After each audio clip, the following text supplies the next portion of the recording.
burst time is, completion time is 3 milliseconds. So what is the scheduling algorithm we are using here? Which one is coming first? That one should be processed. So which one is coming first? P1 only coming first. So we have to draw a chart that is called the Gantt chart. Gantt chart. Okay. So see, in this scheduling algorithm we are having P1, P2, P3. Totally 3 processes. From 0, the process is getting started. Listen here.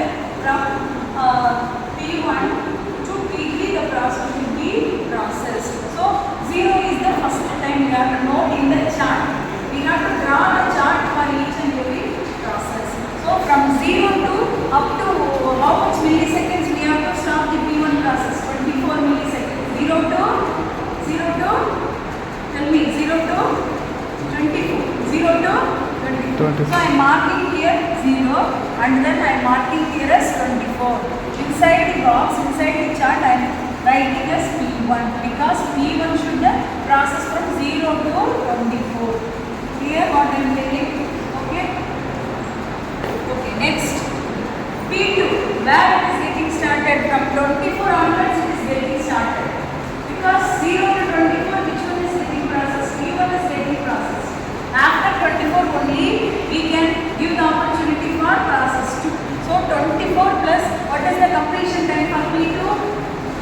3. So 24 plus 3, 21 should be here noted. Okay. So from 24 to 27, P2 process is getting processed. After that, which one should be processed? P3 should be processed. So 3 milliseconds we need. So 27 plus 3, 30 milliseconds. So finally, from 0 to 30 we are done the process. So how we can find out the waiting time? The waiting time for P1 is 0 because the first time itself it is directly entered in the Gantt chart. That is Q. Okay, now? So the waiting time for P1 is what? 0. Okay. What is the waiting time for P2? 24. Here are 24. So 24 milliseconds it is getting waited. So this point only we have to take. This value only we have to take. And what is the waiting time for P3? Very good, 27. Okay.